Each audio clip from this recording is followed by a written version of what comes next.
ರಾಮಚಂದ್ರ, ತಾವು ಬಯಸಿದಂತೆ ಸಾಗರದಂತಿರುವ ಈ ಗಂಗಾ ನದಿಯನ್ನು ದಾಟಲು ನಾವೆಯೂ ಸಿದ್ಧವಾಗಿ. ಬನ್ನಿ, ನಾವೆಯಲ್ಲಿ ಕುಳಿತುಕೊಳ್ಳಿ. ಮಿತ್ರ, ನಿನ್ನ ಸ್ನೇಹಪೂರ್ವಕವಾದ ಸಹಾಯವನ್ನು ನಾನು ಎಂದು ಮರೆಯಲಾರೆ. ಪ್ರಭು, ಒಂದು ವಿನಂತಿ. ಕೇಳು ಮಿತ್ರ, ಹಿಂಜರಿ ಬೇಡ. ಪ್ರಭು, ನಾವು ಅರಣ್ಯವಾಸಿಗಳು. ನಮ್ಮ ಮನೆ ಇರುವುದು ಈ ಅರಣ್ಯದಲ್ಲಿಯೇ. ವನವಾಸಕ್ಕೆ ನೀವು ಅಲ್ಲಿ ಇಲ್ಲಿ ಏಕೆ ಹೋಗಬೇಕು? ನನ್ನ ಮನೆಯಲ್ಲಿ ಇದ್ದು 14 ವರ್ಷಗಳ ವನವಾಸವನ್ನು ಪೂರೈಸಬಹುದಲ್ಲವೇ? ಗುಹಾ, ವನವಾಸವೆಂದರೆ ವನ ಮಧ್ಯದಲ್ಲಿರುವ ಅರಮನೆಯಲ್ಲಿ ವಾಸ ಮಾಡುವುದಲ್ಲ. ನಿರ್ಜನವಾದ ಅರಣ್ಯದಲ್ಲಿ ತಾಪಸನಂತೆ ಬದುಕುವುದೇ ನಿಜವಾದ ವನವಾಸ. ಅಂದರೆ ಋಷಿಮುನಿಗಳಂತೆ ಬದುಕಬೇಕೇ?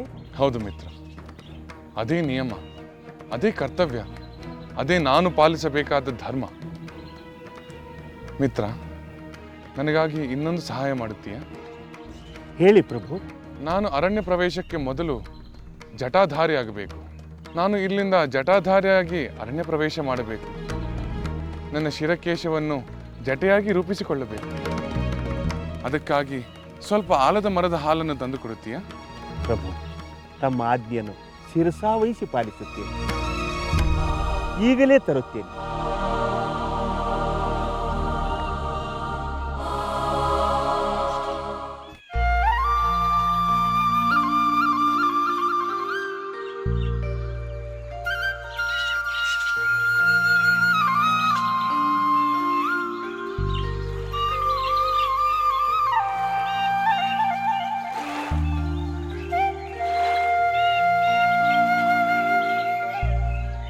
ಶ್ರೀರಾಮಚಂದ್ರ, ಇದೇ ಆಲದ ಮರದ ಹಾಲು, ಸ್ವೀಕರಿಸಿ.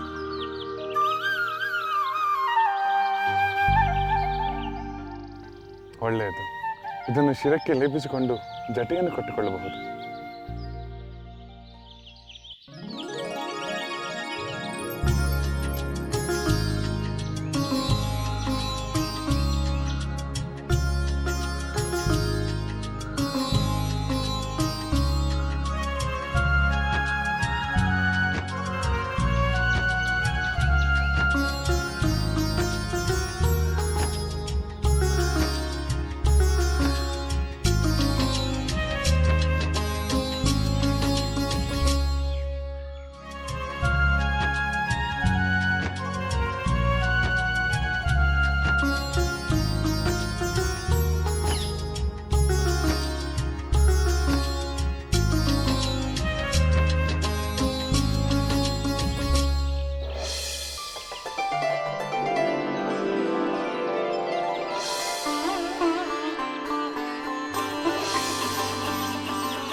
ಶ್ರೀರಾಮಚಂದ್ರ, ಲಕ್ಷ್ಮಣ ಕುಮಾರ, ನೀವು ಜಟೆ ಕಟ್ಟಿಕೊಂಡು ಒಳ್ಳೆಯ ಋಷಿಗಳ ಹಾಗೆ ಕಾಣುತ್ತಿದ್ದೀರಿ.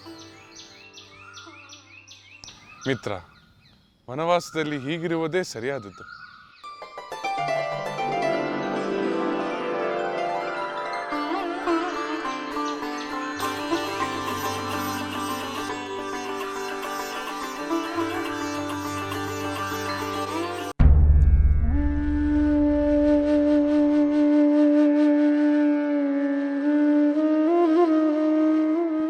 ಮಹಾಪ್ರಭುಗಳಿಗೆ ಪ್ರಣಾಮಗಳು. ಸುಮಂತ್ರ ಬಂದೆಯ? ರಾಮನನ್ನು ಅರಣ್ಯಕ್ಕೆ ಬಿಟ್ಟು ಬಂದೆಯ? ರಾಮ ಹೇಗಿದ್ದಾನೆ? ಸೀತೆ ಹೇಗಿದ್ದಾಳೆ? ಲಕ್ಷ್ಮಣ ಹೇಗಿದ್ದಾನೆ? ನನ್ನ ರಾಮ ಏನು ಹೇಳಿದ? ನೊಂದುಕೊಂಡನೆ, ಸಂಕಟಪಟ್ಟನೆ. ಅವನ ಮನಸ್ಥಿತಿ ಹೇಗಿತ್ತು? ಹೇಳು, ಎಲ್ಲ ವಿಷಯಗಳನ್ನು ವಿವರವಾಗಿ ಹೇಳು. ಶಾಂತರಾಗಿ ಪ್ರಭು. ನೀವು ಕೇಳುತ್ತಿರುವ ಪ್ರಶ್ನೆಗಳ ಸರಮಾಲೆಯನ್ನು ಕೇಳುತ್ತಿದ್ದರೆ ರಾಮಚಂದ್ರನ ಬಗ್ಗೆ ನಿಮ್ಮ ಭಾವೋನ್ಮಾದ ನನಗೆ ಅರ್ಥವಾಗುತ್ತದೆ. ಎಲ್ಲವನ್ನೂ ಹೇಳುತ್ತೇನೆ, ಸಾವಧಾನದಿಂದ ಕೇಳಿ ಪ್ರಭು. ಸುಮಂತ್ರ, ರಾಮನ ವಿಷಯವನ್ನು ಕೇಳಲು ನನ್ನ ಜೀವ ತವಕ ಪಡುತ್ತಿದೆ. ಹೇಳು ಸುಮಂತ್ರ, ಎಲ್ಲವನ್ನೂ ಹೇಳು. ಪ್ರಭು, ರಾಮಚಂದ್ರ ನನಗೆ ಅಯೋಧ್ಯೆಗೆ ಹಿಂತಿರುಗಲು ಹೇಳಿದಾಗ ನನಗೆ ಬಹಳ ಸಂಕಟವಾಯಿತು. ಅವರನ್ನು ಅರಣ್ಯದಲ್ಲೇ ಬಿಟ್ಟು ಬರಿಗೈಯಲ್ಲಿ ಹಿಂತಿರುಗಲು ಮನಸ್ಸಾಗದೆ ನಾನು ಅವರೊಂದಿಗೆ ಇರುವೆನೆಂದು ಪರಿಪರಿಯಾಗಿ ಕೇಳಿಕೊಂಡೆ. ಆದರೆ ತಮ್ಮ ಯೋಗಕ್ಷೇಮವನ್ನು ನೆಪ ಮಾಡಿ ನಾನು ಅಯೋಧ್ಯೆಗೆ ಹಿಂತಿರುಗುವಂತೆ ರಾಮಚಂದ್ರ ಮಾಡಿದ. ರಾಮ ಇನ್ನೇನು ಹೇಳಿದ? ಹೇಳುತ್ತೇನೆ ಪ್ರಭು. ಅಮಾತ್ಯರೇ, ನನ್ನ ತಂದೆಯವರಿಗೆ ತಮ್ಮಂಥ ಸಹೃದಯ ಬಂಧು ಮಿತ್ರ ಇನ್ನೊಬ್ಬರಿಲ್ಲ. ತಾವು ದಯವಿಟ್ಟು ಅಯೋಧ್ಯೆಗೆ ಹಿಂದಿರುಗಿ ನನ್ನ ತಂದೆಯವರಿಗೆ ನಮ್ಮ ಕ್ಷೇಮದ ವಿಚಾರವನ್ನು ತಿಳಿಸಿ ಅವರು ಶೋಕಿಸದಂತೆ ನೋಡಿಕೊಳ್ಳಿ. ಸೂಕ್ತವಾದ ಮಾತುಗಳಿಂದ ಅವರನ್ನು ಸಮಾಧಾನಪಡಿಸಿ. ಪುತ್ರ ಶೋಕದಿಂದ ತತ್ತರಿಸಿರುವ ನನ್ನ ತಂದೆಯವರಿಗೆ ತಮ್ಮಂಥ ಆತ್ಮೀಯರ ಆಸರೆ ಬಹಳ ಅಗತ್ಯವಿದೆ. ಹೀಗೆ ಹೇಳಿ ರಾಮಚಂದ್ರ ನಾನು ಅಯೋಧ್ಯೆಗೆ ಹಿಂತಿರುಗುವಂತೆ ಮಾಡಿದ. ಅಷ್ಟು ಮಾತ್ರವಲ್ಲ, ರಾಮಚಂದ್ರ ಮಹಾರಾಣಿ ಕೈಕೇಯಿಯವರ ಬಗ್ಗೆಯೂ ಒಳ್ಳೆಯ ಮಾತುಗಳನ್ನೇ ಆಡಿದ. ಆ ದುಷ್ಟೆಯ ಬಗ್ಗೆ ನನ್ನ ರಾಮ ಏನು ಹೇಳಿದ? ಮಹಾತ್ಮರಾದ ನನ್ನ ತಂದೆಯವರಿಗೆ ಕಿರಿಯ ಮಾತೆ ಕೈಕೇಯಿ ದೇವಿಯವರಿಗೆ ಪ್ರಿಯವಾದ ಯಾವ ಕಾರ್ಯವನ್ನು ಮಾಡಲು ಹೇಳಿದರೂ ಅದನ್ನು ನಿಶ್ಶಂಕೆಯಿಂದ ಮಾಡಬೇಕು. ನನ್ನ ತಂದೆಯವರಿಗೆ ಯಾವ ನೋವು ಉಂಟಾಗಬಾರದು. ಅವರ ಸಂತೋಷವೇ ನಮ್ಮೆಲ್ಲರ ಕರ್ತವ್ಯ. ದುಃಖವನ್ನೇ ಕಂಡರಿಯದ ನನ್ನ ತಂದೆಯವರಿಗೆ ನನ್ನ ಪರವಾಗಿ ಅಭಿನಂದನೆಗಳನ್ನು ಸಲ್ಲಿಸಿ ಈ ವಿಷಯನ್ನು ಅವರಿಗೆ ತಿಳಿಸಿ. ನನ್ನ ಪ್ರಿಯ ಪುತ್ರ ರಾಮಚಂದ್ರ ಅಂತಹ ಕಷ್ಟಕರವಾದ ವನವಾಸದಲ್ಲಿದ್ದರೂ ನಮ್ಮ ಕ್ಷೇಮ ಸಂತೋಷಕ್ಕಾಗಿ ಚಿಂತಿಸುತ್ತಿರುವೆಯಲ್ಲ. ನಿನ್ನಂತಹ ಪುತ್ರನಿಗೆ ಎಂತಹ ಅನ್ಯಾಯ ಮಾಡಿಬಿಟ್ಟೆ, ಅನ್ಯಾಯ ಮಾಡಿಬಿಟ್ಟೆ. ಇಷ್ಟೇ ಅಲ್ಲ ಪ್ರಭು, ತಾವು ದುಃಖಿಸಬಾರದೆಂದು ರಾಮಚಂದ್ರ ಪರಿಪರಿಯಾಗಿ ಹೇಳಿದ್ದಾನೆ. ತಂದೆ, ನಾನು, ಲಕ್ಷ್ಮಣ, ಸೀತೆ ಅಯೋಧ್ಯೆಯಿಂದ ದೂರ ಹೋದೆವೆಂದು ತಾವು ಸಂಕಟ ಪಡಬಾರದು. ನಾವು ಸಂಕಟ ಪಡುತ್ತಿಲ್ಲ. 14 ವರ್ಷಗಳು ಕಳೆದ ಕೂಡಲೇ ನಮ್ಮನ್ನು ನೀವು ಮತ್ತೆ ನೋಡುತ್ತೀರಿ. ಈ ವಿಷಯವನ್ನು ತಾವು ತಂದೆಯವರಿಗೆ ತಿಳಿಸಿ ಸುಮಂತ್ರರೇ. ನನ್ನ ಮಾತೆ, ಲಕ್ಷ್ಮಣನ ಮಾತೆ, ಕೈಕೇಯಿ ಮಾತೆಯವರನ್ನು ಕೂಡ ಒಳ್ಳೆಯ ಮಾತುಗಳಿಂದ ಸಾಂತ್ವನಗೊಳಿಸಿ ಎಲ್ಲರಿಗೂ ನಮ್ಮ ವಂದನೆಗಳನ್ನು ತಿಳಿಸಿ. ನನ್ನ ಪ್ರಿಯ ಸೋದರ ಭರತನಿಗೆ ಸಂತೋಷದಿಂದ ಪಟ್ಟ ಕಟ್ಟಿ ನಮ್ಮ ವಿಯೋಗದ ದುಃಖವನ್ನು ಮರೆಯುವಂತೆ ನನ್ನ ತಂದೆಯವರಿಗೆ ನಮ್ಮ ಭಿನ್ನಹವನ್ನು ಮನವರಿಕೆ ಮಾಡಿಕೊಡಿ. ಭರತ ಅಯೋಧ್ಯೆಗೆ ಬಂದ ನಂತರ ಅವನಿಗೆ ಏನು ಹೇಳಬೇಕೆಂಬುದನ್ನು ಕೂಡ ರಾಮಚಂದ್ರ ತಿಳಿಸಿದ್ದಾನೆ. ಅದನ್ನು ಅವನಿಗೆ ಹೇಳಿಬಿಡಿ ಸುಮಂತ್ರ, ಅವನಿಗೆ ಹೇಳಿಬಿಡಿ. ರಾಮನ ಮಾತುಗಳನ್ನು ಕೇಳುತ್ತಾ ಕೇಳುತ್ತಾ ನನ್ನ ಹೃದಯ ಭಾರವಾಗಿದೆ.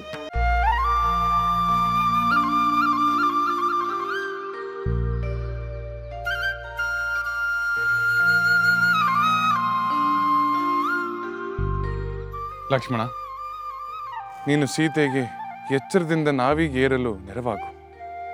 ತದನಂತರ ನೀನು ನಾವಿಗೇರು, ನಂತರ ನಾನು ಏರುತ್ತೇನೆ.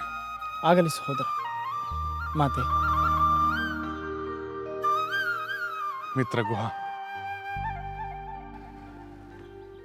ನಿನ್ನ ಹೃದಯಪೂರ್ವಕವಾದ ಆತಿಥ್ಯವನ್ನು ನಾನು ಎಂದಿಗೂ ಮರೆಯುವುದಿಲ್ಲ. ಶ್ರೀರಾಮ ತೆರಳಿದ ಕಾಡಿಗೆ ಕತ್ತಲಾಯ್ತು ಅಯೋಧ್ಯೆಗೆ, ಕತ್ತಲಾಯ್ತು ಅಯೋಧ್ಯೆಗೆ.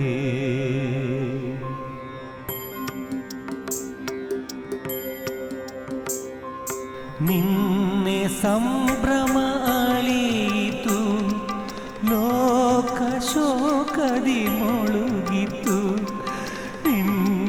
ಸಂಭ್ರಮ ಅಳೀತು, ಲೋಕ ಶೋಕದಿ ಮುಳುಗಿತು. ನಾವಿಕ ನಡೆ. ರಾಮನ ಕಂಡು ಜನಮನ ಮರುಗಿತು, ನಾರು ಮಡಿಯಲಿ ರಾಮನ ಕಂಡು ಜನಮನ ಮರುಗಿತು, ಜನಮನ ಮರುಗಿತು. ಶ್ರೀರಾಮ ತೆರಳಿದ ಕಾಡಿಗೆ, ಕತ್ತಲಾಯ್ತು ಅಯೋಧ್ಯೆಗೆ, ಕತ್ತಲಾಯ್ತು ಅಯೋಧ್ಯೆಗೆ.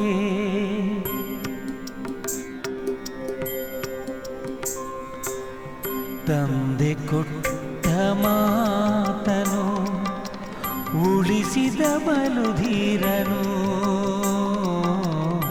ತಂದೆ ಕೊಟ್ಟ ಮಾತನು ಉಳಿಸಿದ ಬಲುಧೀರನು. ರಾಜ್ಯ ಭೋಗವ ತೊರೆದನು, ದುಗುಡವಿಲ್ಲದೆ ನಡೆದನು. ರಾಜ್ಯ ಭೋಗವ ತೊರೆದನು, ದುಗುಡವಿಲ್ಲದೆ ನಡೆದನು, ದುಗುಡವಿಲ್ಲದೆ ನಡೆದನು. ಶ್ರೀರಾಮ ತೆರಳಿದ ಕಾಡಿಗೆ, ಕತ್ತಲಾಯ್ತು ಅಯೋಧ್ಯೆಗೆ, ಕತ್ತಲಾಯ್ತು ಅಯೋಧ್ಯೆಗೆ. ಸಾಧ್ವಿ ಸೀತೆ ಜೊತೆಯಲಿ, ಅನುಜ ಲಕ್ಷ್ಮಣ ಬಳಿಯಲಿ. ಸಾಧ್ವಿ ಸೀತೆ ಜೊತೆಯಲಿ, ಅನುಜ ಲಕ್ಷ್ಮಣ ಬಳಿಯಲಿ. 14 ವರ್ಷ ವನದಲ್ಲಿ, ಸತ್ಯ ಧರ್ಮ ಉಸಿರಲಿ. 14 ವರ್ಷ ವನದಲ್ಲಿ, ಸತ್ಯ ಧರ್ಮ ಉಸಿರಲಿ, ಸತ್ಯ ಧರ್ಮವೇ ಉಸಿರಲಿ. ಪುತ್ರೋ ದಶರಥಸ್ಯಾಯಾಂ ಮಹಾರಾಜಸ್ಯ ಧೀಮತಃ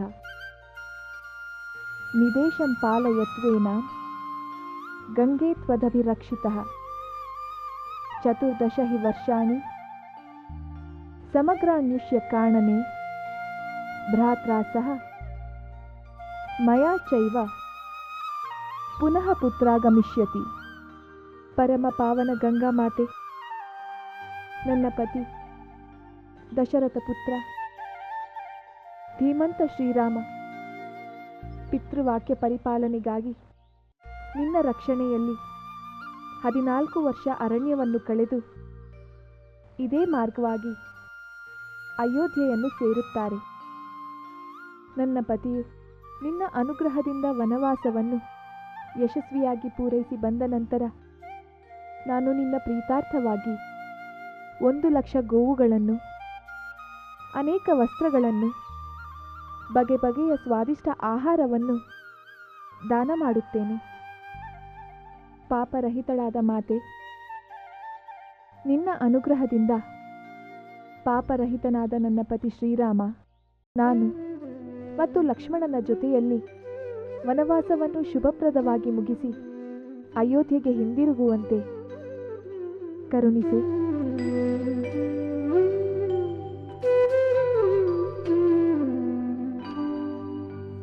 ಶ್ರೀರಾಮ ತೆರಳಿದ ಕಾಡಿಗೆ, ಕತ್ತಲಾಯ್ತು ಅಯೋಧ್ಯೆಗೆ, ಕತ್ತಲಾಯ್ತು ಅಯೋಧ್ಯೆಗೆ.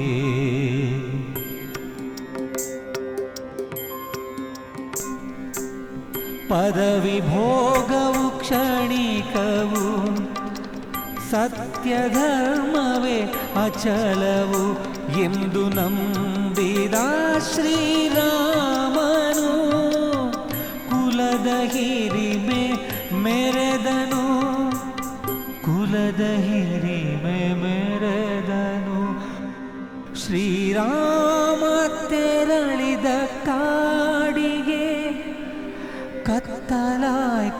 ಅಯೋಧ್ಯೆಗೆ ಕತ್ತಲಾಯ್ತು ಅಯೋಧ್ಯೆಗೆ.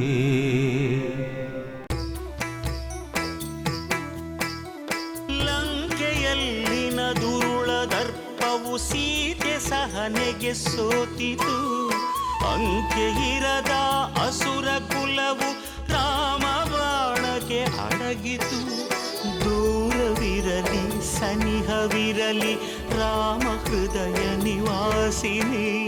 ಯುಗವು ಯುಗವು ಸಾಗಲಿ ಅಕಳಂಕ ಪ್ರೇಮ ಪ್ರಬೋಧಿನಿ. ಅಮರ ಗಾಧೆ ಧರಣಿ ಜಾತೆ ಸಾಧ್ವೆ ಸೀತೆ ಸುಚರಿತೆ. ಸಹನ ಶಕ್ತಿ ಪತಿಯ ಭಕ್ತಿ ಲೋಕಮಾನ್ಯ ವಂದಿತೆ.